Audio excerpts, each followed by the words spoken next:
हे परमेश्वर के बच्चों, आओ हम आज तेरे वचन के बारे में मनन करें। पिछले हफ्ते अगर आपको याद हो, हमने कहा था कि यह वचन एक दीपक है। इस हफ्ते कितने लोग हैं वचन के दीपक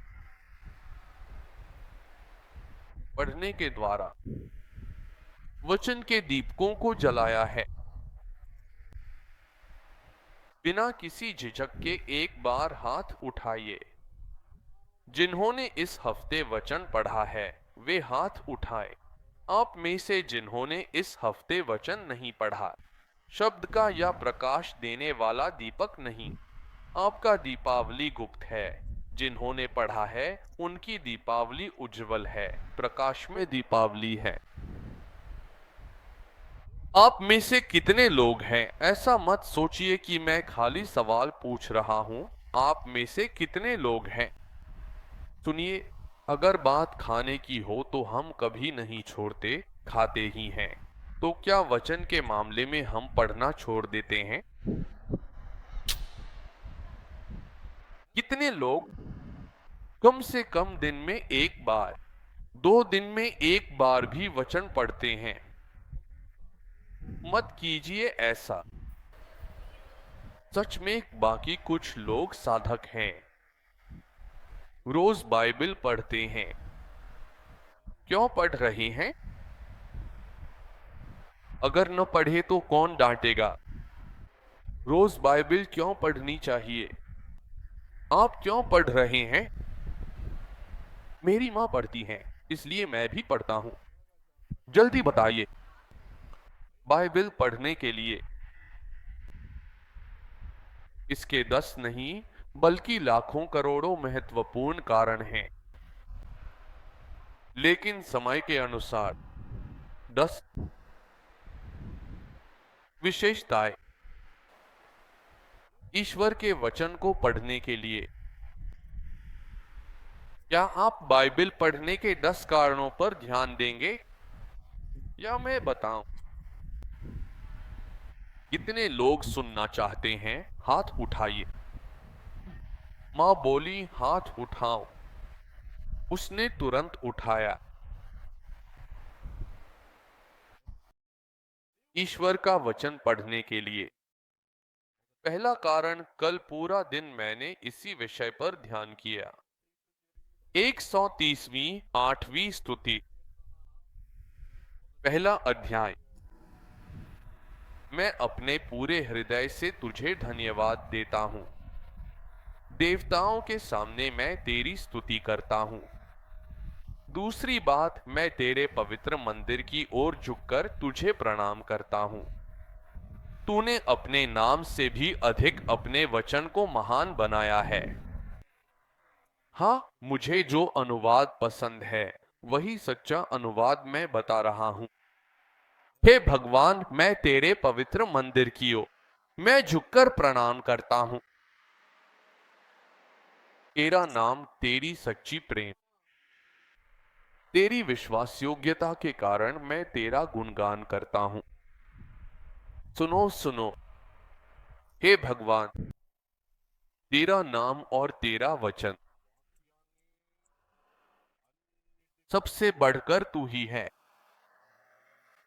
तूने उन्हें महान बना दिया है। भगवान कहते हैं अपना नाम और अपना वचन। इंग्लिश सर कहते हैं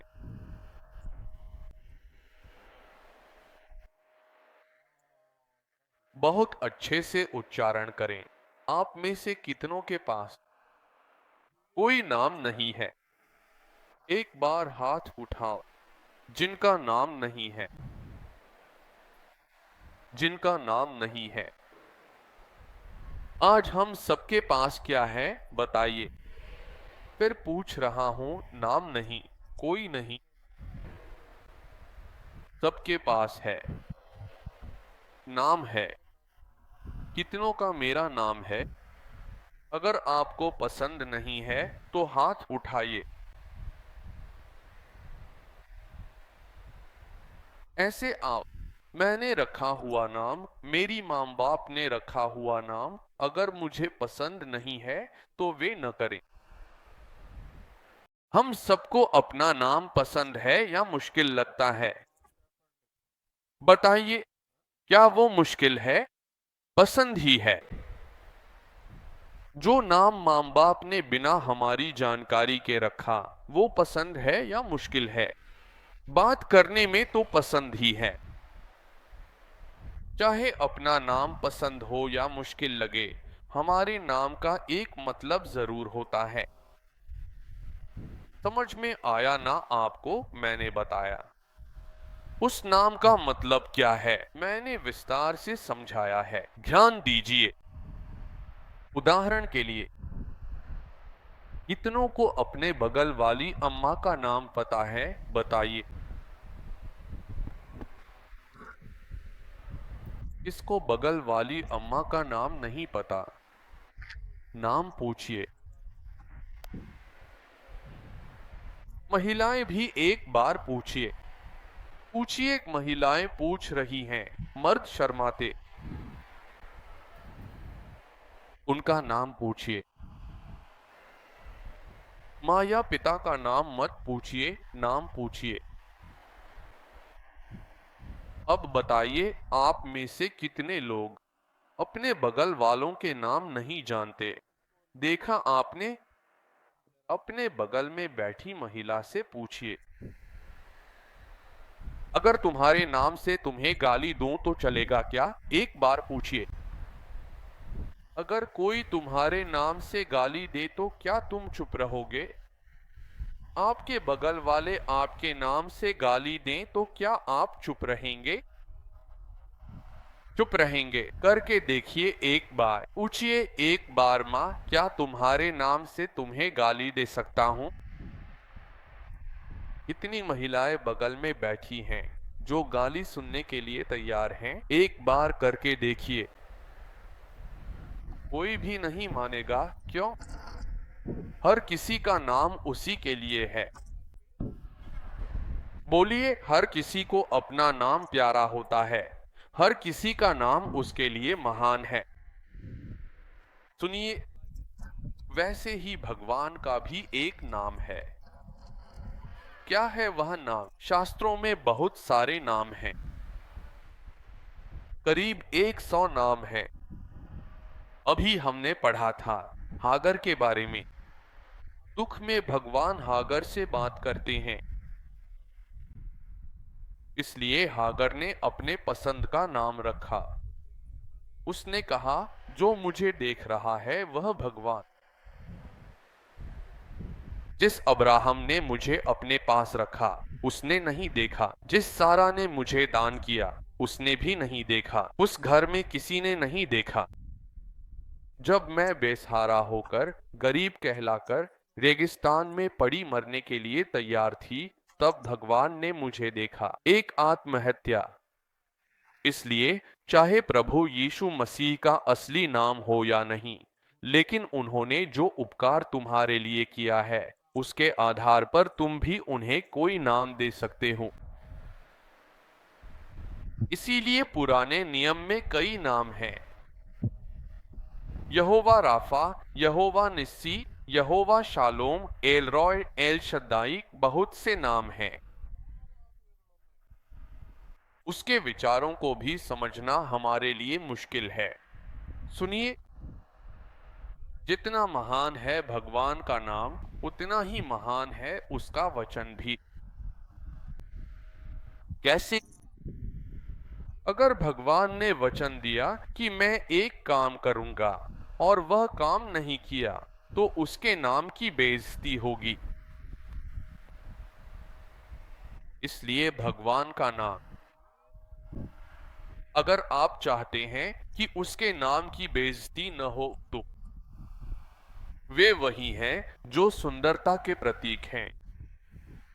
जो कार्य उन्होंने अपने वचन के द्वारा कहा है, बताइए क्या उसे पूरा करना चाहिए या नहीं? पार्टी बहुत बड़ी है। सुनिए, अगर हम मोदी जी या चंद्रबाबू जी के बारे में कुछ भी कहें, क्या वे चुप रहेंगे? नहीं रहेंगे। क्यों?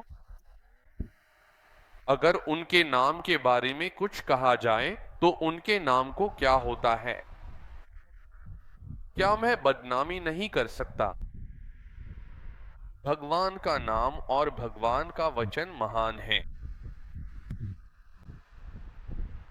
अगर भगवान अपने वचन को पूरा नहीं करते तो भगवान के वचन का मूल्य कम हो जाएगा। भगवान के नाम की भी कीमत घट जाएगी। कम से कम अपने नाम के लिए भी सही। अपने वचनों के लिए उन्हें क्या करना है? उन्हें पूरा करना है। अब बाइबल पढ़ते हैं। गिनती की किताब 20 तीसरा नियम 19वीं आयत में लिखा है, ईश्वर झूठ बोलने वाला नहीं है।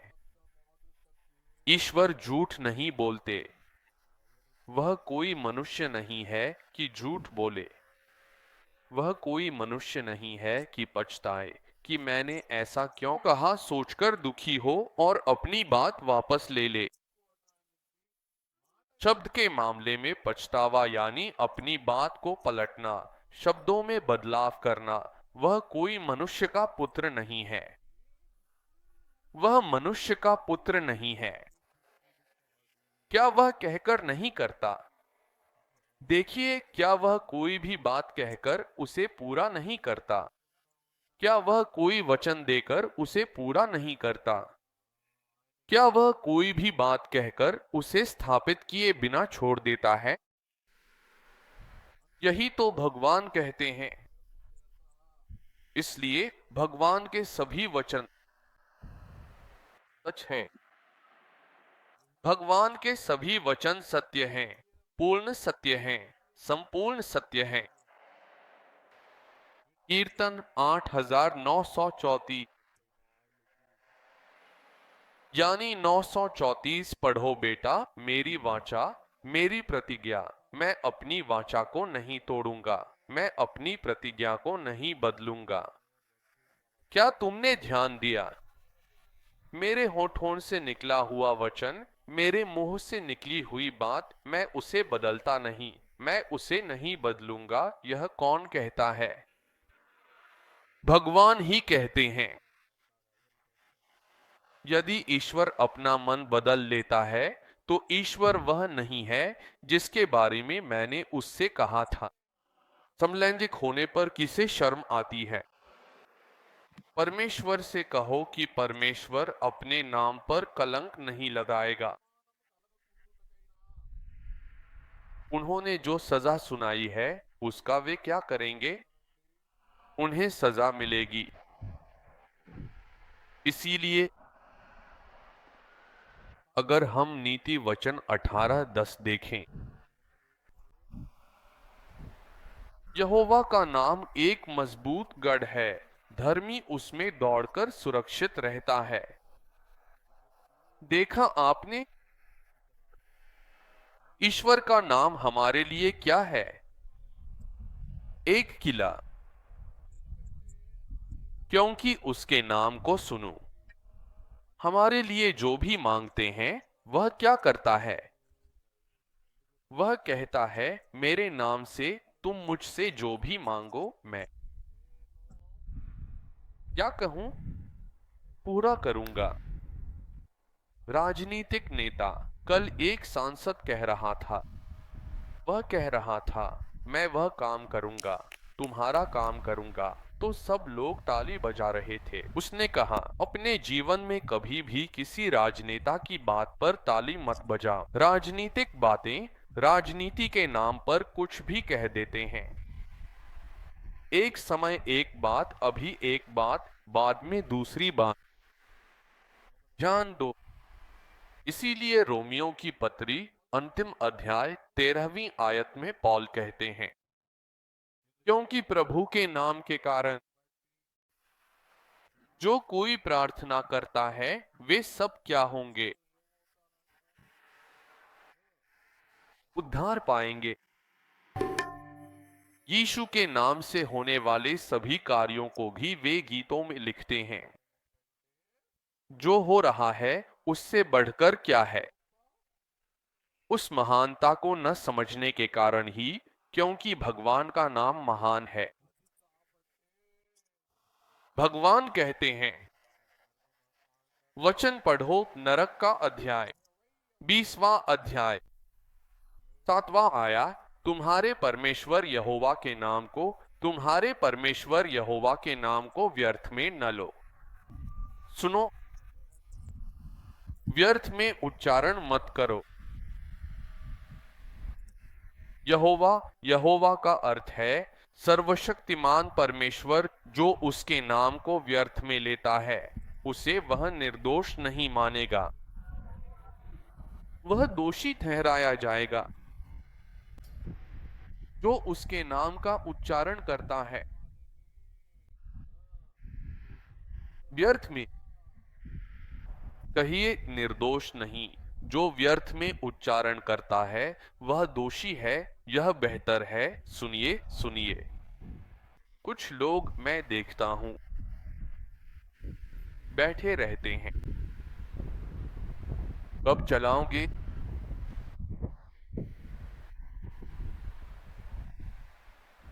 तुम शापित हो, तुम बूढ़े हो गए हो, उठ नहीं पा रहे हो, चलो चलो चलो, मां चलो। अनु, धन्यवाद, कोई बात नहीं। वह क्या कह रहा है, उठो और जाओ। अप्रत्याशित, आप मेरे साथ क्या कर रहे हैं, व्यर्थ, जागो। लड़की का नाम एस है। ये सब किस श्रेणी में आता है, भगवान का नाम लो। जो लोग व्यर्थ बोलते हैं, जो लोग अनावश्यक रूप से इस्तेमाल करते हैं, वे भगवान का नाम क्यों लेते हैं, बताओ। एक और बात बताता हूं जो बड़ी और ताकतवर है। मैं चमत्कार देखता हूं, मैं ध्यान देता हूं, शायद आप महसूस करेंगे। कुछ और लोग, क्या तुमने देखा उन सभी को पुलिस जाने कितनी, मैं इसका ध्यान रखूंगा। यदि आप जम्हाई लेते हैं, उसका नाम गलत क्यों है, प्रभु का नाम लो, ऊंचा उसका नाम। जब आप शरीर को देखते हैं या जम्हाई लेते हैं और व्यर्थ में उसका नाम उच्चारित करते हैं, तो वह भगवान क्या करेगा। क्यों मेरे नाम का अनावश्यक रूप से उपयोग कर रहे हो। तुम प्रार्थना में कुछ भी व्यक्त करते हो, गानों में व्यक्त करते हो, शरीर को देखते हुए भी बोलते हो, मतलब सब कुछ। जरूरतों के समय वही उसका नाम तुम्हारे लिए है। क्या सब कुछ इतना ही रह गया है। सुनो सुनो सुनो, इसलिए कहो कि भगवान का नाम कैसा है, वह सबसे महान है। अगर वह अपने वचन को भी पूरा करता है तो बताओ उसके वचन का क्या होगा। अगर वह महानता से पूरा नहीं करता तो उसके वचन की कीमत कम हो जाएगी, उसके नाम की भी कीमत कम हो जाएगी। इसलिए भगवान अपने वचन में स्थिर रहते हैं। जो भी वचन दिया है वह कभी व्यर्थ नहीं जाता, चाहे थोड़ा हो या ज्यादा, वह बिना पूरा हुए नहीं रहता। सुनो, अर्याग्रो ने कहा, मारा, झूठा, या मुझे लिखना चाहिए। कुछ लोग मुझे एसएमएस भेजकर पूछते हैं कि मैं यहां क्यों आया हूं। इस बार मैं आपको जरूर बताऊंगा। यह सच नहीं है कि कुछ लोग मर चुके हैं। अर्याग्रो ने कहा, मरा अना का अर्थ है मृत्यु। ठीक है, उसमें बस एक अक्षर की गलती हो गई थी, छोटा नारायण भी नहीं। ना लिखना चाहिए ना अलिखना चाहिए। मृत्यु के साथ आगमन नहीं होता। देखिए, पहली बार का भाषण आना चाहिए। पहली बार का भाषण। अनाओं में क्या है? मृत्यु है। इसीलिए कुछ अन्य मिशन के लोग कहते हैं, मरानाथ कहते हैं। अना नहीं बोलना चाहिए। अगर कोई एना भी नहीं बोलना चाहता तो मरनाथ ही कहना चाहिए, मरण अता नहीं चलेगा। चाहे वह बिंदु हो या शून्य हो। बीज के बिना फूल। ध्यान दीजिए, इसीलिए ईश्वर यीशु मसीह ही प्रभु हैं। एक बार शिष्यों को बहुत गुस्सा आ गया था। मुझे जितना पता है, वचन में किसी भी शिक्षक को इतना गुस्सा आते मैंने कभी नहीं देखा। कभी नहीं देखा। एक बार एसआई को मंदिर में, जब मंदिर को व्यापार केंद्र में बदल दिया गया था, तब गुस्सा आया था। दूसरी बार फिर से गुस्सा आया था। पता है कब? देखिए लूका का सुसमाचार 20वां चौथा अध्याय 25 से 28 में। तब यीशु प्रभु ने कहा, अज्ञानी हो तुम, अज्ञानी हो तुम, क्या तुमने भविष्यद्वक्ताओं द्वारा कही गई सारी बातें नहीं सुनी जो भविष्यवाणी की गई थीं? हे अविश्वासी मूर्खो, तुम मूर्ख हो, तुम कीचड़ उछालने वालों। लौरा, क्योंकि वह बुद्धिहीन है। वे शिष्यों को क्रोधित करेंगे। कब? वे समझते हैं कि भविष्यवाणियां प्रभु में पूरी होती हैं, क्योंकि वहां कोई नहीं है। यीशु का इतिहास कोई भी विचार का हो, यीशु के जन्म से लेकर मृत्यु तक उनके बारे में हजारों भविष्यवाणियां पहले से ही लिखी जा चुकी थीं। लिखी गई सारी भविष्यवाणियां बिना किसी गलती के यीशु ने पूरी की, इसलिए उन्हें पहचाना जाता है।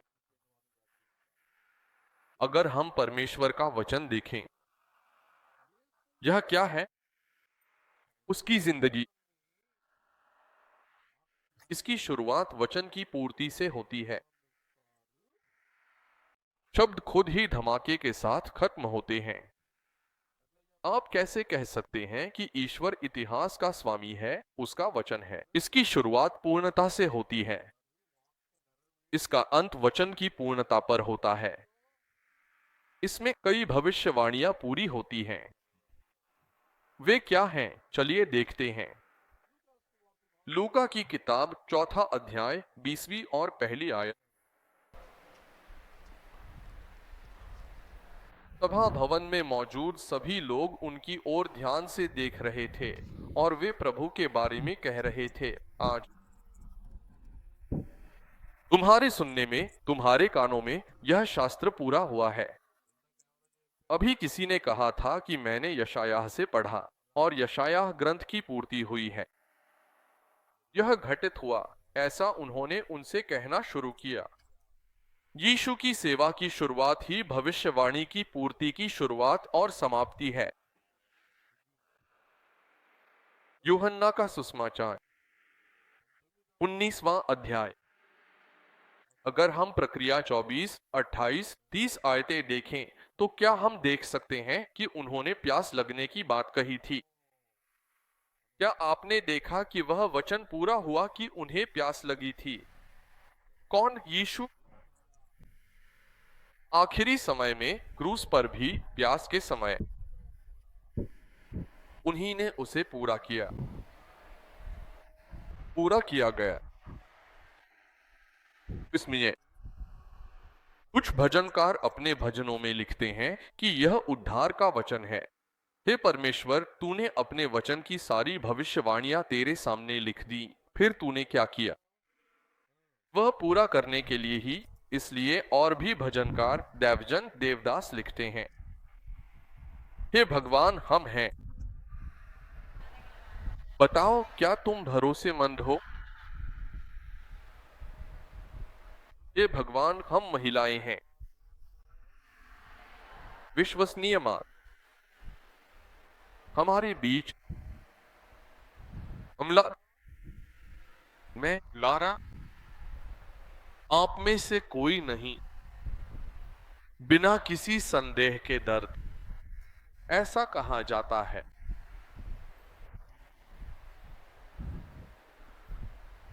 मुझ पर भरोसा करें, मेरे बारे में कोई शक करने की जरूरत नहीं है, ऐसा कहते हैं, बार बार कहते हैं। अब बताओ उस दिन कौन भरोसेमंद था, कौन भरोसे के लायक नहीं था। जोर से बोलो, आई लौरा क्या आप में से कोई है। भरोसेमंद लोग कौन, केवल वही, लेकिन कौन भरोसेमंद लोग हैं। सुनिए, मजाक में एक बात कहता हूं। एक महान व्यक्ति कहते हैं, बहुत ही सावधान रहकर उसने 3 लोगों को छोड़ दिया। सुनिए, पहला था मेरे जैसा पादरी, दूसरा था डॉक्टर, तीसरा था पुलिस वाला। उसने पादरी, डॉक्टर और पुलिस इन तीनों को बुलाया।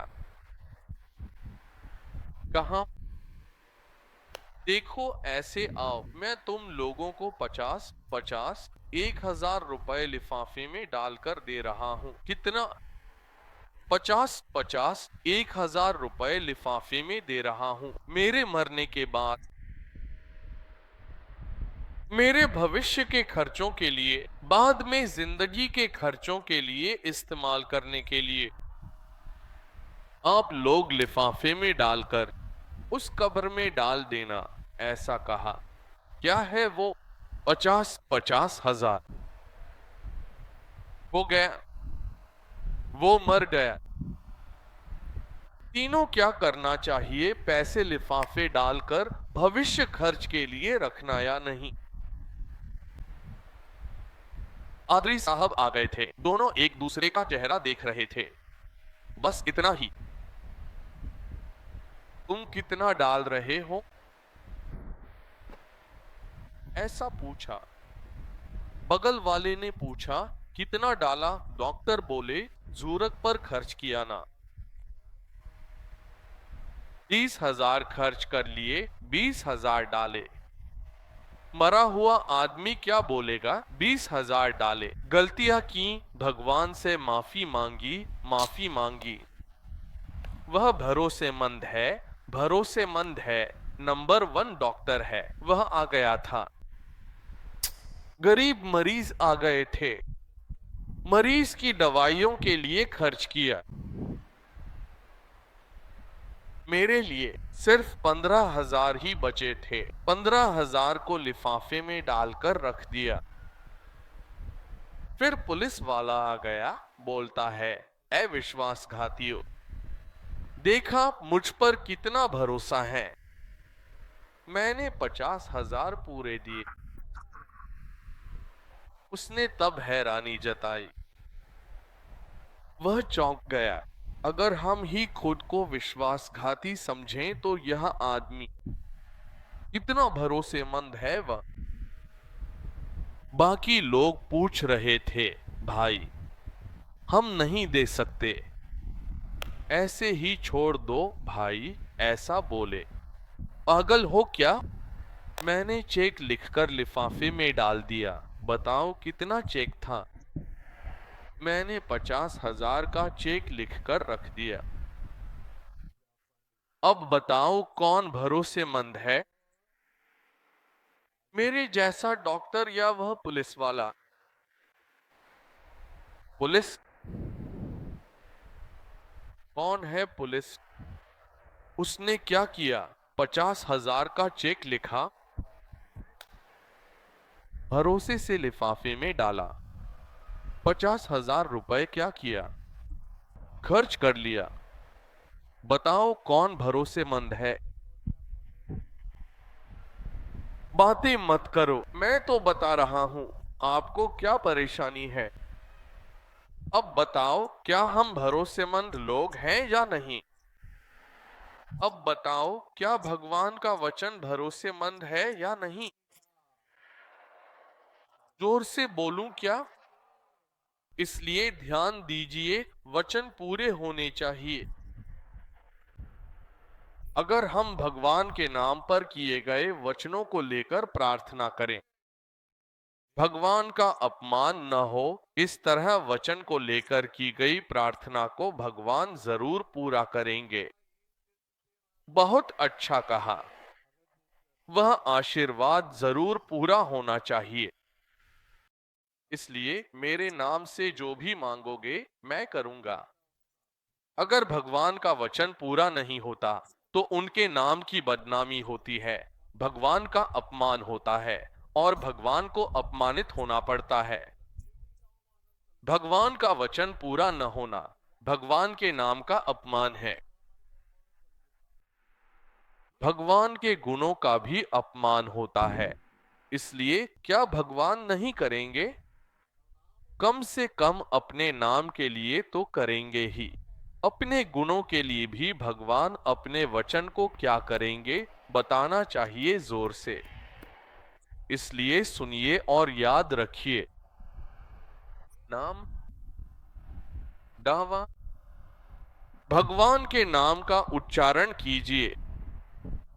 भगवान के नाम को विश्वास के साथ बोलिए और जबरदस्त आशीर्वाद पाइए। क्योंकि अगर भगवान के वादे हमारे जीवन में पूरे नहीं होते तो भगवान के वादों का क्या होगा? वे फेंक दिए जाते हैं। दूसरी कुरिन्थियों पत्री, पहला अध्याय 20वीं आयत, दूसरी कुरिन्थियों 1:20। भगवान के वादे पढ़ो बहन। चाहे कितने भी हों, चाहे कितने भी हो, सारे के सारे मसीह में हाँ ही है। इसलिए क्योंकि वे मसीह में हाँ हैं, हमारे द्वारा भगवान को महिमा मिलती है। हमारे द्वारा भगवान को महिमा मिलने के लिए वे उनके द्वारा निश्चित किए गए हैं। वे उनके द्वारा क्या हो गए हैं बताओ। सुनो सुनो, मैं तुमसे पूछूंगा। तो भगवान, परमेश्वर का नाम और परमेश्वर का वचन दो सबसे महान चीजें हैं। हमने पिछले सप्ताह परमेश्वर के वचन के बारे में बहुत चर्चा की। 119 105 सुधावम्मा। आपका शब्द आपका शब्द मेरे पैरों के लिए एक दीपक मेरे पैरों के लिए एक दीपक और मेरी राह के लिए प्रकाश है। वह रास्ते के लिए प्रकाश बन जाता है। ध्यान दीजिए, उदाहरण के लिए मान लीजिए आप भूल गए और मोबाइल फोन ले आए। इसमें टॉर्च लाइट जलाते हैं, कुछ भी नहीं दिख रहा, टॉर्च बंद है। सॉकेट को न छुएं, फिसल सकते हैं। यह लाइट है, यह लाइट।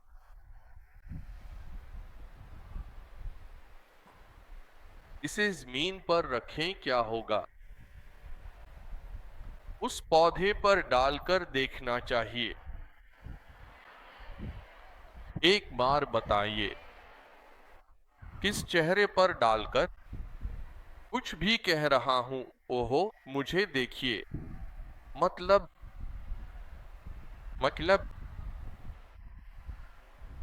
अगर जमीन नहीं दिख रही तो मेरा चेहरा दिख रहा है। मैं क्या करूंगा? गिर जाऊंगा, पौधे से टकरा जाऊंगा। इसलिए अगर हमें अपना रास्ता साफ चाहिए, अगर हमारा मार्ग सीधा होना चाहिए, तो हमें इस दीपक के साथ क्या करना चाहिए? जलाना चाहिए। पिछले हफ्ते मैंने कहा था, चाहे कितनी भी बाइबलें रख लो, सारी उम्र उस पर धूल जमाना बेकार है। लेकिन डर के बिना वह हमारे आत्मा में प्रवेश करना चाहिए, भीतर तक पहुंचना चाहिए। इसलिए परमेश्वर का वचन ही हमारे जीवन के लिए, हमारे रास्ते के लिए क्या होना चाहिए बताइए। बताइए, अगर रास्ते में रोशनी न हो तो ऐसा ही है जैसे अंधेरे में चल रहे हों। सुनिए, आपको पता होगा, एक छोटा जोक सुनाता हूं। कहते हैं 12 साल का होते ही वो ठीक हो जाएगा। वो अपनी अंगूठी खो बैठा और उसे ढूंढ रहा था। अरे क्या कर रहा है, क्यों ढूंढ रहा है, क्या हुआ? तो बोला, अंगूठी खो गई। कहीं और खो दी थी क्या? तो पूछा, क्या वहीं खोई थी? तो बोला, यहां क्यों ढूंढ रहे हो? बोला, यहां लाइट है इसलिए। इंडिया को पकड़ो, यहां लाइट है, वहां सीक्रेट है। हमेशा कहते हैं वहां क्यों ढूंढो। बहुत अच्छा कहा। आप भी ऐसे ही देख रहे हैं, जैसे पीकर बैठे हों। ऐसा लगता है कहां ढूंढना है, लाइट्स लेकर ढूंढने गए लेकिन फिर भी नहीं मिला।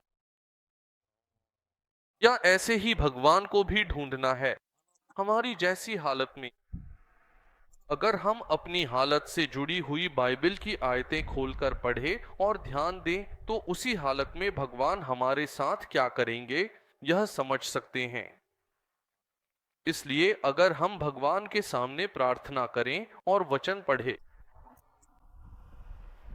जैसे कहते हैं कि सभी सवालों के जवाब यही मिलते हैं, वैसे ही भगवान ने भी यही किया है।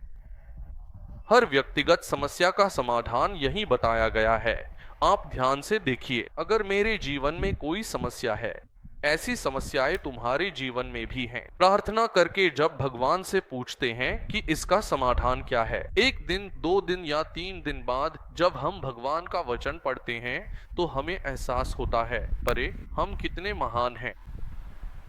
ध्यान दिया ना, इसलिए भगवान का वचन ही हमारे लिए दीपक है। तीसरी बात, भगवान का वचन। भगवान के प्रति हमें डर नहीं होना चाहिए। भगवान का वचन भगवान के प्रति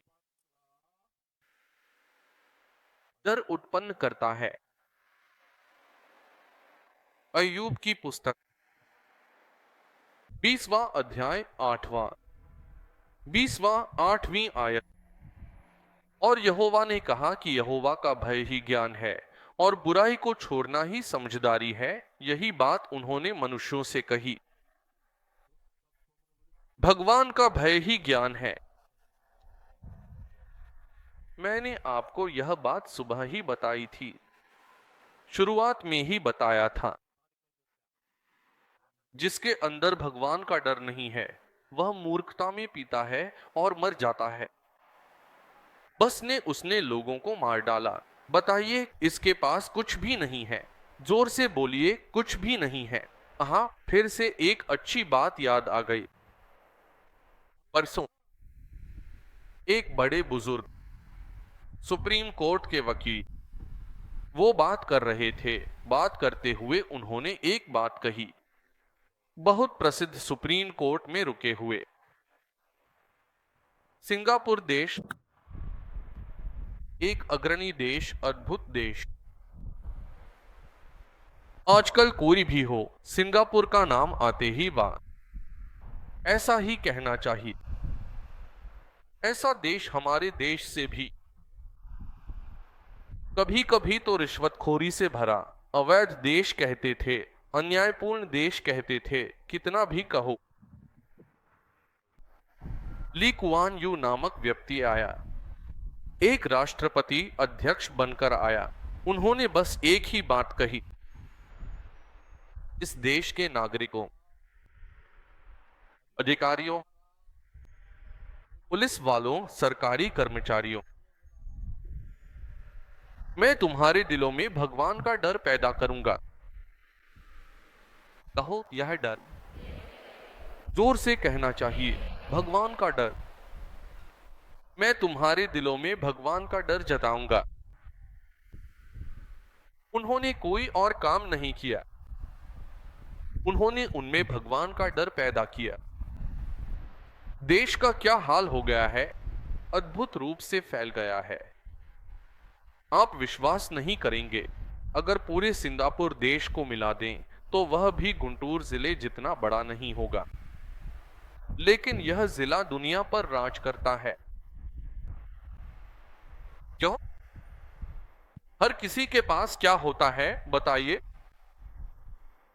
क्या बताऊं? भगवान का डर। जान दीजिए माताओं, अपने बच्चों को कुछ मत कीजिए। भगवान का डर, बस यह पैदा कर दीजिए, सब ठीक हो जाएगा। एक छोटी सी टिप, मिशन में उनमें भगवान का डर नहीं। हमारे लिए भी प्रार्थना करें। मन में आए बोलते हैं पसंदीदा शास्त्र। मेरे लिए प्रार्थना करने से क्या होगा? क्या मुझे भगवान से डरना चाहिए? मिशन में लोगों को भगवान का डर नहीं रहा, सब ढीला पड़ गया, सब बाहर आ रहे हैं। प्रार्थना कीजिए, कोई डर नहीं है, बताइए।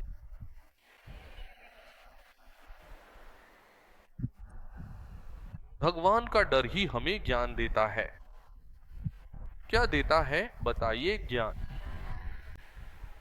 आप अपने बच्चों में भगवान का डर पैदा कीजिए। वे लोग हवाई जहाज के तेल की तरह ऊपर चले जाएंगे, वे कहीं भी नहीं रुकेंगे। तो हमें किसका डर चाहिए? वह भगवान का डर किससे पैदा होता है बताइए? वचन से। इसलिए वचन को पढ़ते रहो, कभी मत छोड़ो। वचन के माध्यम से अपनी आत्मा को प्रकाशित करो, विवेकवान बनो। भगवान का डर, इसे बढ़ाने की कोशिश करो। इसलिए नीति वचन 16-17, बुराई से दूर रहना, बुराई से दूर चलना ही धर्मी लोगों के लिए राजमार्ग है। क्या आपने देखा? धर्मी लोगों के लिए राजमार्ग वही है। जो अपनी चाल को समझता है वह अपने प्राण की रक्षा करता है। अपनी चाल को पहचानने वाला अपने प्राण की रक्षा करता है।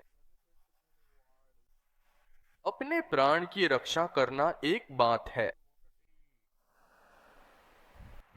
यहोवा की स्तुति करो, यहोवा की स्तुति करो। क्या आपने देखा यहोवा से डरने वाला कौन है? वह व्यक्ति जो उसकी आत्मा और उसकी आज्ञाओं के अनुसार चलता है। धन्य है वह जो आनंदित होता है, वह धन्य है। ईश्वर को स्थान दो। घर जाकर पढ़ो कुछ ग्रंथ का 17वां अध्याय 18 से 20 में भगवान कहते हैं, हे राजा, अपने पास वचन रखो और उसे पढ़ो। 20वें अध्याय तक पढ़ो। माँ पढ़ो, सुधारो। उद्देश्य स्कंद ग्रंथ का 17वां से 20वां अध्याय पढ़ो। माँ, क्या किसी ने भाइयों पर घमंड किया? राजा को घमंड न करने का वचन रखना चाहिए, ताकि वह घमंड कर धर्म न छोड़े, धर्म छोड़कर मंदिर या दाएं बाएं न भटके, राजा दाएं या बाएं न जाए, ताकि वह मार्ग से न भटके बल्कि सही मार्ग पर रहे। ईश्वर यहोवा से डरकर बार बार राजा को यहोवा ईश्वर से डरना चाहिए और इस धर्मशास्त्र की सभी वचनावलियों, इस धर्मशास्त्र की सभी ग्रंथों और इन नियमों का पालन करते हुए चलना सीखना चाहिए। वह अपने जीवन के सभी दिनों में, अपने जीवन के सभी दिनों में क्यों पढ़ता रहना चाहिए?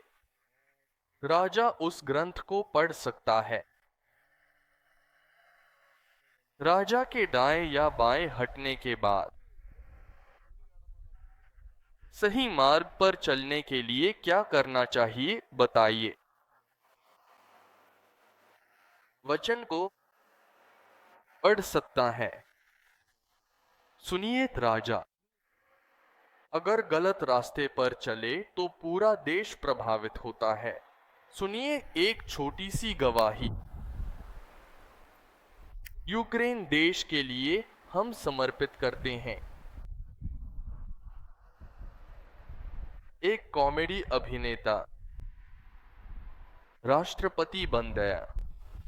कौन सा अभिनेता बताइए। कॉमेडी अभिनेता। आजकल हमारी समझदारी यह है कि हम अभिनेताओं को सिर्फ फिल्मों तक सीमित नहीं रखते, हम उन्हें राजनीति के मंच पर भी ला रहे हैं। उन्होंने जो हंसी दी वह कोई छोटी बात नहीं है। इस क्रम में सुनिए, मैं किसी को निशाना बनाकर नहीं बोल रहा हूं। वह कॉमेडी अभिनेता सिर्फ फिल्मों तक सीमित नहीं रहा, वह राजनीति के मंच पर आ गया। इस कॉमेडी अभिनेता के कारण यूक्रेन देश तबाह हो गया। आंध्र प्रदेश के बारे में बताइए। विनाश, क्योंकि नियम, गलत फैसले लेने और आज के समय में उस गलत रास्ते पर चलने के कारण वह देश जो कभी हरा भरा था श्मशान बन गया है। बताइए वह हरा भरा देश अब क्या हो गया है। हर जगह क्या हो गया, सिर्फ श्मशान ही दिख रहा है। जले हुए शव, कब्रें, यह देश ऐसा क्यों हो गया। राज्य पर शासन करने वाला राजा गलत रास्ते पर चलने के कारण बताइए वह देश पूरी तरह से क्या हो गया, अपंग हो गया है। इसीलिए लोग उसे भगवान कहते हैं। इस ग्रंथ को राजा को हमेशा अपनी पास एक प्रति रखकर क्या करना चाहिए, उसे पढ़ते रहना चाहिए। नीतिवचन 1916। नीतिवचन 1916 देखा, जो व्यक्ति प्रभु की आज्ञा का पालन करता है वह खुद की रक्षा करता है। जो अपनी आचरण के बारे में सतर्क रहता है वह खुद को बचाता है, लेकिन जो अपनी आचरण के बारे में लापरवाह रहता है वह मर जाता है। क्या?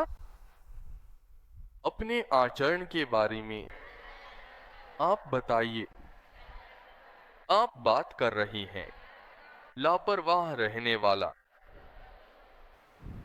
देखो यह कितना भयानक है। उसी अध्याय की 20वीं आयत में कहा है, अगर तुम बुद्धिमान बनना चाहते हो तो सलाह सुनो और उपदेश स्वीकार करो, तुम बुद्धिमान बन सको। उस विचार को सुनो। उपदेश यानी चेतावनी को ध्यान से सुनो। उपदेश का मतलब है जागरूक करना, उस जागरूकता को सुनो।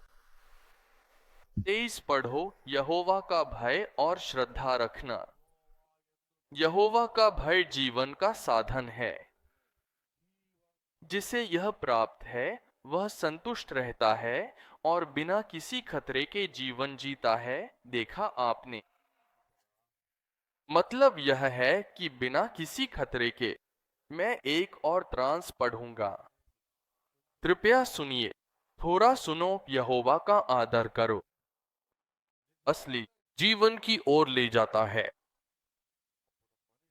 तब मनुष्य को शांति मिलेगी, वह कठिनाई में भी सुरक्षित रहता है। इसका मतलब है कि वह आराम से है। महत्वपूर्ण वाक्य 119वीं भजन संहिता 38वां पद 119-38 को अंडरलाइन कर लीजिए, याद रखिए और बोलिए भी।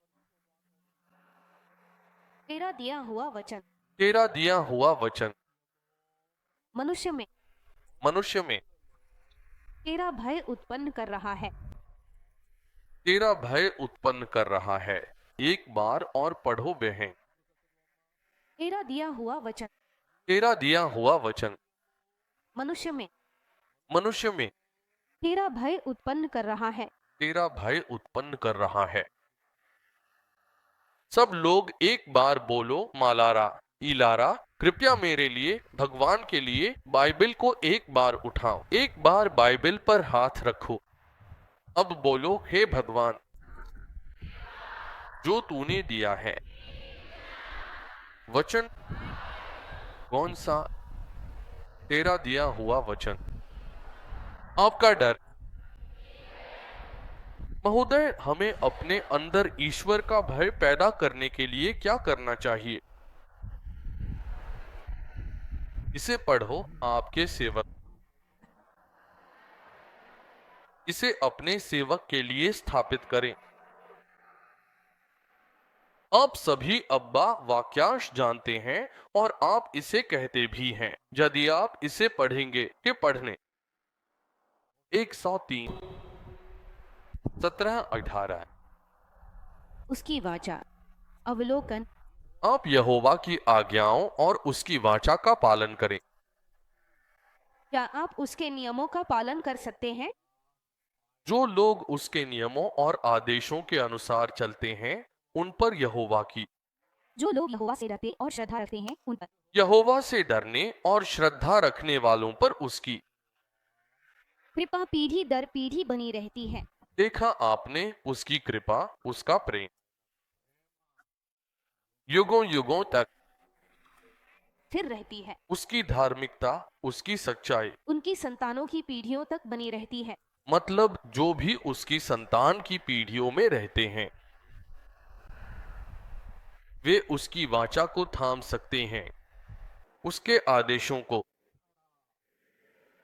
मानकर चलने वालों के लिए। यहोवा क्यों डर और श्रद्धा रखने वालों के लिए कृपा क्या है जानते हैं? हम युगों युगों तक स्थिर रहते हैं।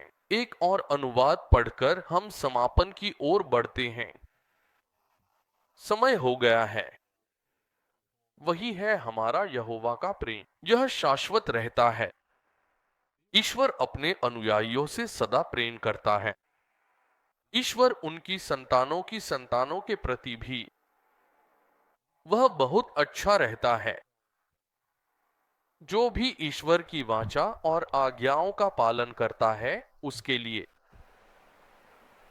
वह अच्छा है। जो लोग ईश्वर की वाचा और उसके वचन का पालन करते हैं, उनके लिए वह अच्छा है। जो लोग ईश्वर की आज्ञाओं का पालन करते हैं, उनके लिए वह अच्छा है। इसलिए नियम और विधियां स्थापित की गई हैं। आइए समाप्त करें। आज हमने 3 बातें देखी। समाप्त करते हैं। सुनिए मुख्य बात, ईश्वर भक्त लोगों के बारे में। हृदय की शल्य चिकित्सा। उनमें कई लोग हैं जो ईश्वर भक्त हैं। कितने लोग हैं जो धार्मिक विश्वास के माध्यम से सांत्वना और दिलासा पा रही हैं? उनकी आयु कहिए बाकी लोगों की तुलना में 4 गुना अधिक होती है, ऐसा कहते हैं। ठीक है, अगर हृदय रोगी भगवान पर विश्वास करते हैं तो उनकी आयु 4 गुना अधिक होती है। यह एक प्रसिद्ध अमेरिकी पत्रिका द्वारा किए गए शोध से प्राप्त एक महत्वपूर्ण तथ्य है। आंकड़े स्पष्ट तथ्य। अंतिम संस्कार में शामिल होने वालों में रक्तचाप, बाकी रक्तचाप की तुलना में उनका रक्तचाप 5 अंक कम होता है। नियमित रूप से, जो लोग नियमित रूप से मंदिर जाते हैं। मानसिक बीमारियां, जो लोग धार्मिक आस्था और विश्वास रखते हैं, उनमें मानसिक बीमारियां कम पाई जाती हैं। उनमें आत्महत्याएं भी उनमें बहुत कम होती हैं। इसको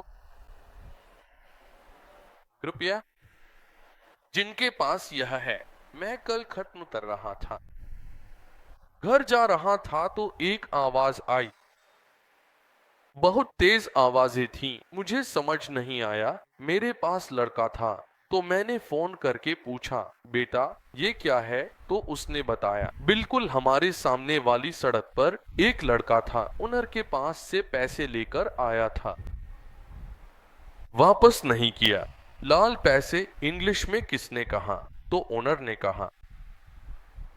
वो जाकर शराब पी लिया, मर गया। छोटा लड़का था, सभी लड़कों से पैसे लेकर ला रहा था। वह 7वीं कक्षा में था। आज हाँ, चीजों की हालत यही है, बहुत ही खतरनाक हो गई है। इसलिए प्रिय युवाओं, माताओं, पिताओं, अगर बच्चों में भगवान का डर नहीं है तो वे बुरी आदतों का अनुभव करेंगे। शुरू कीजिए, उन्हें सिखाइए और उसी के अनुसार जीवन जिए। ऐसी कृपा हम सब पर हो, इसके लिए प्रार्थना करें। आंखें बंद करें, प्रभु से प्रार्थना करें। क्या तेरे वचन के द्वारा कुछ सत्य मुझे सिखाने के लिए तेरा धन्यवाद। हे भगवान, अब तक तेरे वचन को अनदेखा करने वाला मैं, मेरी उपेक्षा की। आपके वचन के बाद भी आंटियां मुझे बुलाती हैं। अभी अभी आराम क्या है? आपको ये सभी अध्याय पढ़ने होंगे, अन्यथा क्या चल रहा है? बस एक संध्या के रूप में वाक्य पढ़ना, चाहे मुझे पता हो या ना हो, चाहे पसंद से हो या नापसंद से, जो मैं पकड़े हुए हूं, मेरा ता मेरी लापरवाही। हे प्रभु, कृपया मुझे क्षमा कर। आपके प्रति मुझे और मेरे परिवार को, हे प्रभु, हमारे भीतर भय उत्पन्न करें। आपका आंतरिक भय ज्ञान की जड़ है। आप सभी में श्रद्धा और भय, हमारे मार्ग में सरलता। हे भगवान, हम ईश्वर का भय और बिना मनुष्यों के भय के जीने वाले बच्चों के बारे में, धर्म के अनुसार, तेरे मार्ग के अनुसार, उन्हें भी ढालकर उनने भी हमें अपनी कृपा से तेरा भय उत्पन्न करने की कृपा कर। वह वचन ही भगवान है, भगवान ही वचन है, क्योंकि आपने ऐसा कहा है कि मां, हमें सम्मानित करो। आपके वचन में भी हमें सम्मान देने की शक्ति प्रदान करें। ईश्वर का वचन हमारे अंधकार में, हमारे दुखों में, हमारी पीड़ा में, उस पीड़ा में हम उसका अनुभव करें, उसमें छिपे सार को हम आत्मसात करें, उसने छिपे जीवन को भी हमें प्राप्त करने की कृपा करें। आज से मैं विश्वास के लिए ही वचन न पढ़ूं, सच्चे पाप के साथ, भय और भक्ति के साथ, उचित ज्ञान और समय की समझ के साथ, बुद्धि के साथ तेरा वचन पढ़ने का संकल्प लिया है। अब तक मैं तेरे वचन को, मेरी उस गलती को क्षमा कर जो मैंने तेरे वचन को महत्व नहीं दिया। अब से मैं तेरे वचन का सम्मान करूंगा, इस वचन को समझूंगा और इस वचन के अनुसार जीवन जीऊंगा। बायोलुमिनेशन एक सांस के रूप में मुझे उचित भक्ति अपनाने की कृपा कर, यही मेरी प्रार्थना है।